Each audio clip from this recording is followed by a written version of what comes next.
is Carl Brown from GuitarLessons365.com. Well, Ed Sheeran, he released a rock song, so I thought it'd be fun to do it. I appreciate the kind of the request that I got for it, so I even knew that it existed.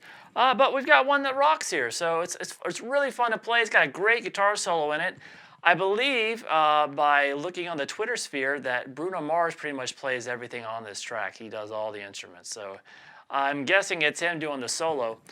Anyway, so it's a fun solo. I got some challenging licks in it too, so we will get to that.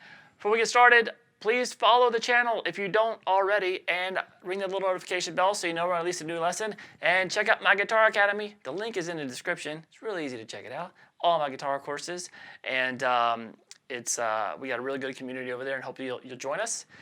And the tuning. The tuning of this song is not standard tuning. It's tuned down a half step, so we're in E-flat tuning.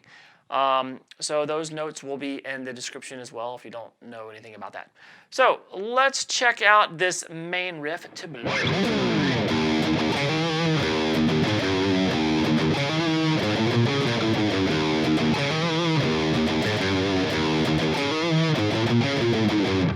All right, so we're going to start on the low E string.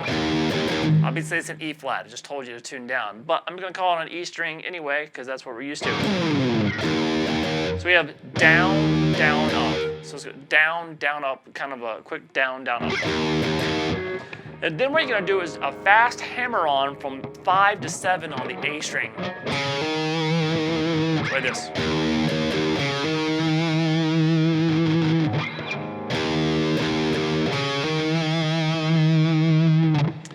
All right, then we're back and do that same little rhythmic figure, that little down, down, up on the open E again. And then what we're going to do is play 5, 3 on the low E string. So you can pick both of those. So it is. You notice when I'm getting to the note I'm holding, I'm putting some vibrato on it, give it some life, you know.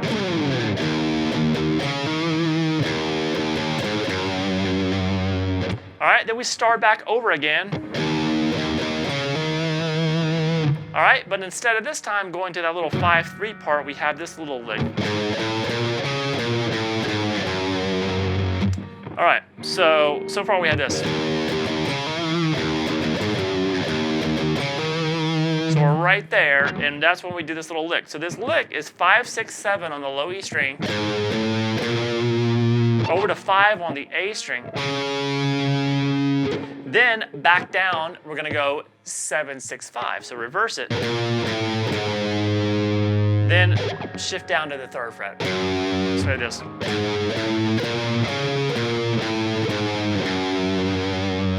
And that's the whole riff. So we're going to do that over and over again.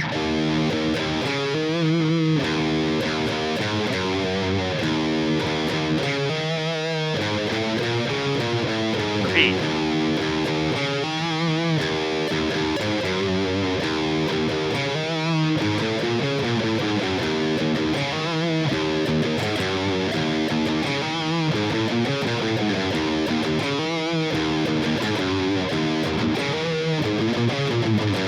All right, then that riff stops, and the opening verse comes in where there's not really any guitar there. Then you'll hear that riff come back in again, and then you'll hear another verse. Then we get to the chorus. So actually, every time you're going to hear this riff come back in, it starts with that little chromatic lick.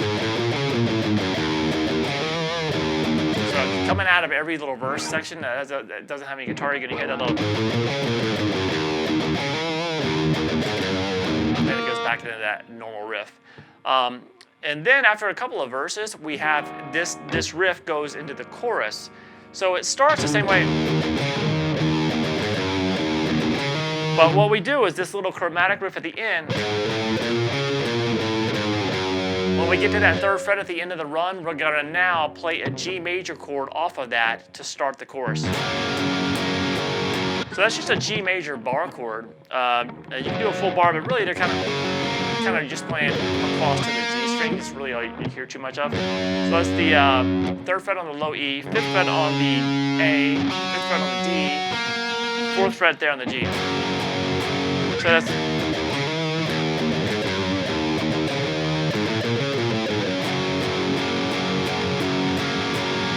that, and then just move it up 2 frets.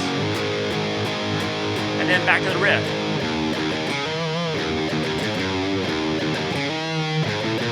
To the G chord again, and then A again. Then just kind of an E, open E string with the 2nd fret there on the A string, is E power chord.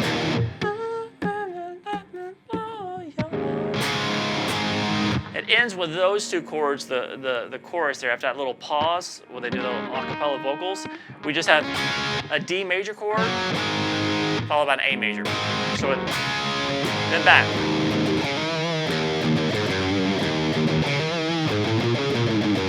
All right, so we have the same kind of thing again. We play that main riff a little bit, rock out on it, then go to the verse where there's no guitar. Then the riff enters back in, and it takes us to that same chorus. Now, I will say that there is a little guitar fill that goes on over the choruses. So let me just cover that. If you have another guitar player you're playing with, you guys want to do everything. So that over the chorus, you're going to hear this.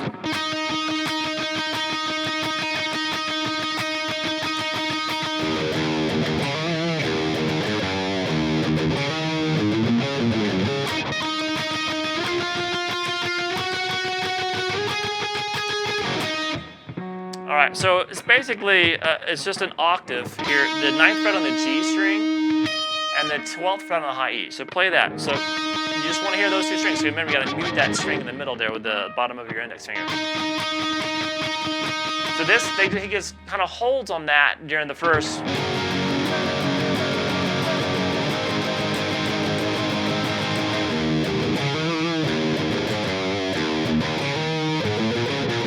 And then the next octaves come in when they're doing the G to A again.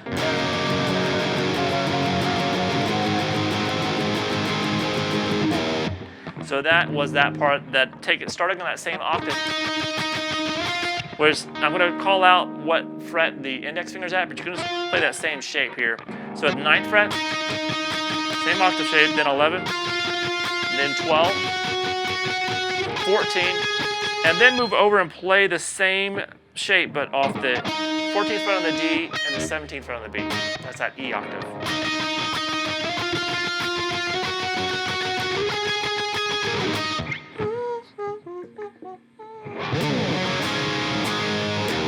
All right, so after you've gone back through you've got a couple choruses in the song, we have the solo. So I'm going to play the solo, but first let me play the chords that are going on underneath the solo real quick. It's pretty simple and pretty quick, so it looks like this.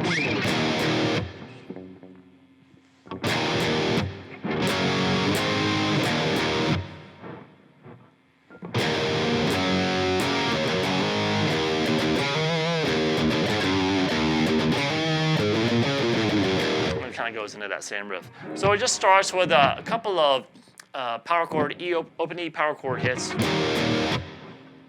And then again. And then just hit that G to the A that we did earlier. Just hit each one once. So we have this so far.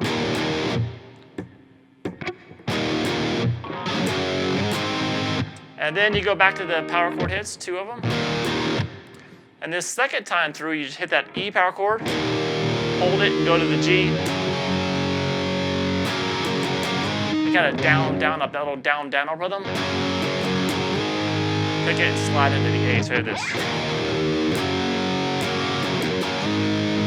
So all together for the rhythm underneath the solo.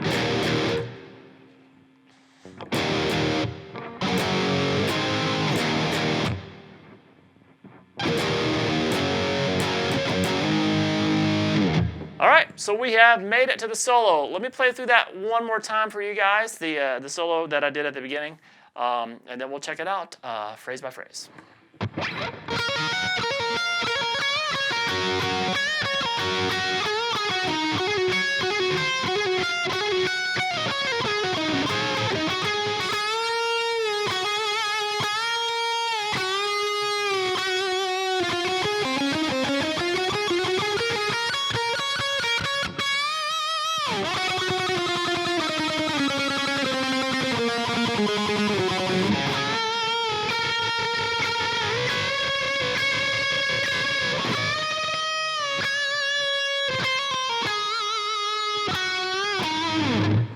All right, so you'll see the second half of that solo, I kicked in a whammy pedal.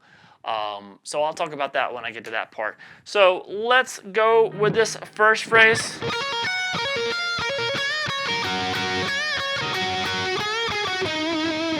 All right, so you're going to see this lick a lot. It's kind of tricky to do. So what we're going to do is we're going to start at the 12th fret on the B string. You're going to hammer on 15, pull back off to 12. So you're going to do that real quick. And then you're going to play the 15th fret on the high E string. Now we're going to do the exact same lick, but now the note on the high E is going to be the 14th fret. So we have this. So play that up to speed.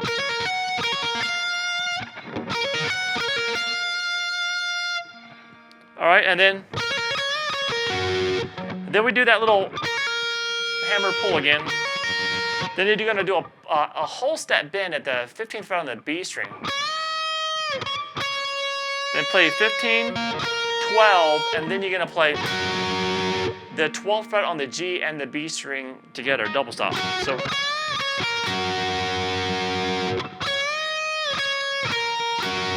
So we have this.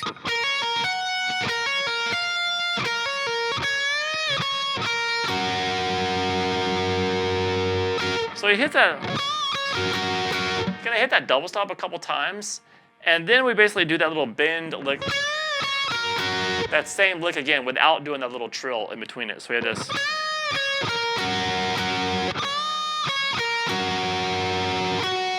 So we have this.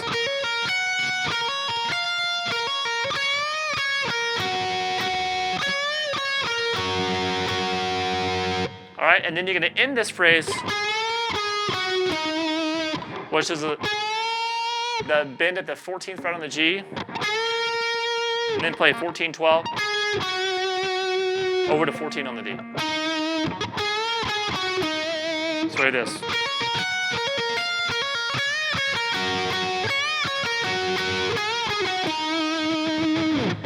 All right, next phrase.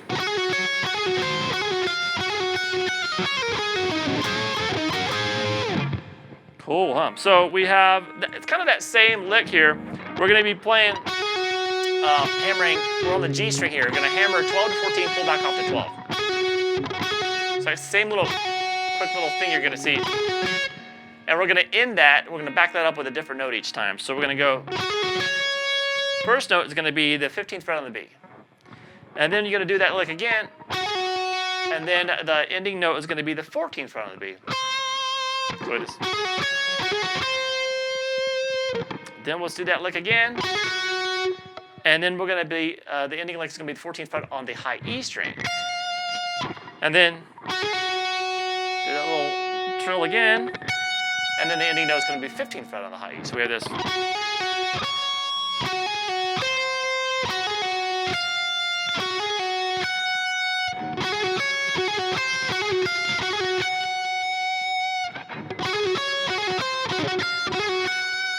So got a lot of jumping around there, right?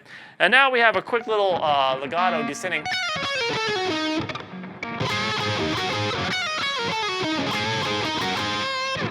So that's going to be pulling off. You're going to play 15, 14, 12. You're going to pick 15 and pull off 14, 12. Then do the same thing on the B, and the same thing on the G.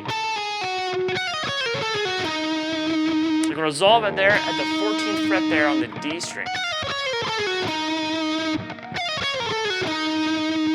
Then you're going to come over to some double stops. You're going to play the 14th fret on the G and the B. You're going to pick them and kind of bend it downwards. You can use 2 fingers. So you kind of slightly bend them, and then pick them without the bend.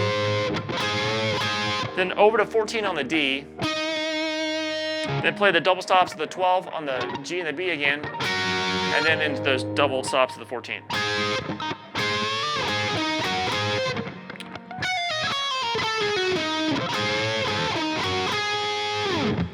All right, so now we get to the pretty much the second half of the full band's kind of really kicking in again with that riff.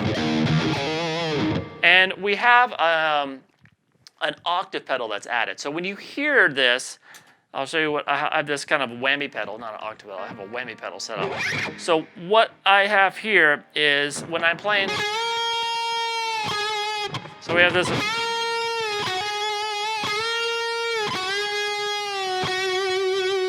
All right, so that's kind of the first phrase there. What's happening is while I'm playing the note, you're hearing another note in there that is the same note I'm playing 1 octave higher. So what I have it set up is you hear the actual note that I'm playing, and at about 20% level of that, like 20% in the mix, so it's a lot quieter than the regular sound. So more in the background, you're going to hear that pitch that's an octave higher. So that's pretty unique. Now, I will also say that later on in the track, in other parts of the track, you'll hear that main riff played, also with this whammy pedal effect on it. And the whammy pedal effect is 2 octaves higher set. So it's set slightly differently. You don't really need it for that riff. It sounds kind of cool as it is. But if you really want to make it sound like it, you're going to hear that main riff sometimes with an octave pedal, and the setting is 2 octaves higher. And when you hear the second half of the solo, the setting of the whammy pedal is 1 octave higher. And you're going to want to bring it down. You don't want them being equal in volume. So I have the whammy pedal set up to be about 20% of the volume that the main signal is. All right, so I'm going to turn that off because it is a little bit annoying sounding when you have it just with a solo guitar, you don't have it with the full band. So the part is this, though. Oh, sorry, one more time.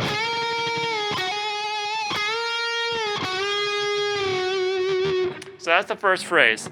So we're gonna do the whole set bend at the 14th fret on the G, and then you're gonna hammer 12 to 14 on the G. So we have this. And then do that bend at the 14 again. And then the bend at the 12, release, and pick it again. So we have this.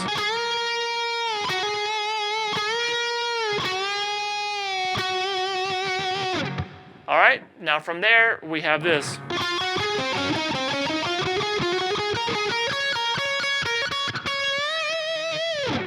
All right, so that sounds, especially with that little effect on it, it sounds more complex than it really is. It's just going 11, 12, 14 on the G string one time, then go 11, 12, 14 on the D string twice, and then back to the G string twice. So we have this.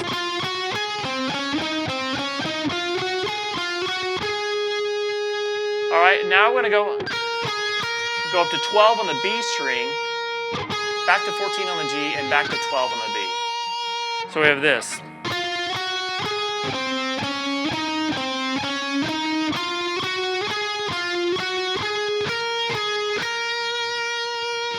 So remember, just that first 11, 12s on the G string, done once, then twice on the D, then twice on the G. And then ending with these 3 notes. And then everything else is just between 15 on the B and 12 on the B. So you pick 15 and then 12 a couple times, and then again.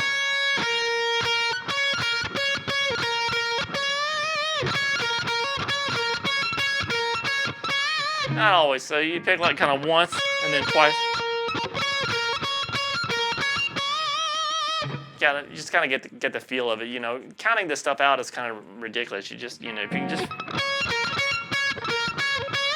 kind of feel those 2 notes, that's all you really need. So we have got.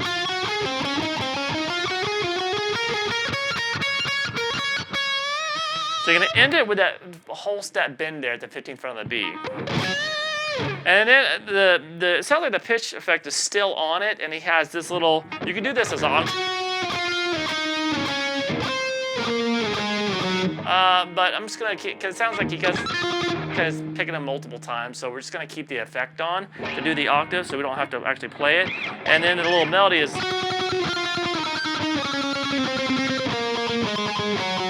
not to do it too fast, but it's just like 12, 11, 9, 7, 6 on the G string. And then 9, 7, 5 on the D.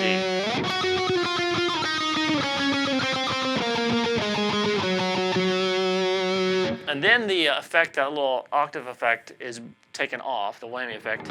And then we have this.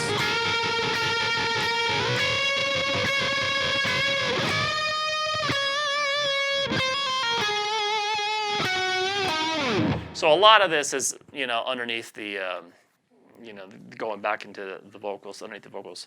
So we have this 7th fret. This is a unison bend. So what we're playing is we're playing the 7th fret on the high E, and then the 10th fret on the B string. And you're going to be bending that 10th fret on the B string up a whole step until they sound like the same pitch. So that's why they call it a unison bend. So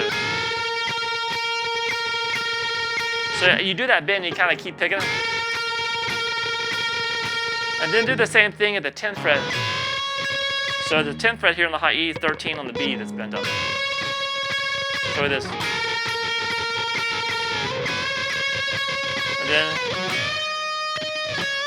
And we go into the 12th fret now, do that same unison bend, and then pick just 15 by itself on the B string.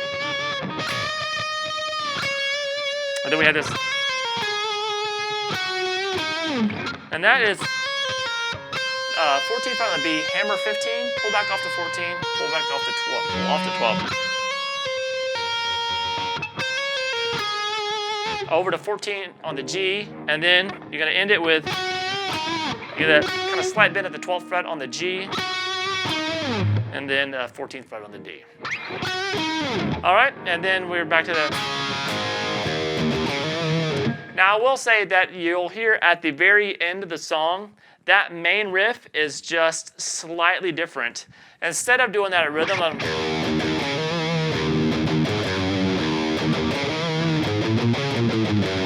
that low E's just hit once.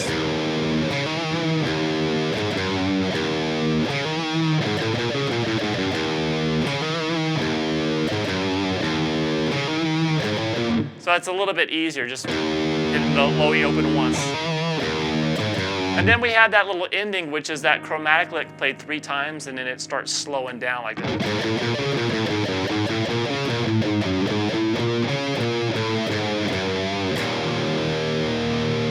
So that's just that same lick. Just repeat it 3 times. And it starts slowing it down. And then after the 3rd time, the E, big rock power E5 chord. All right, so I hope you guys enjoyed it. It's kind of a change of pace for Ed Sheeran, so and for Stapleton, Bruno Mars, but I don't know. Maybe it's more of a Bruno Mars song. I don't know, but it was just released, so there's not a lot of information about it.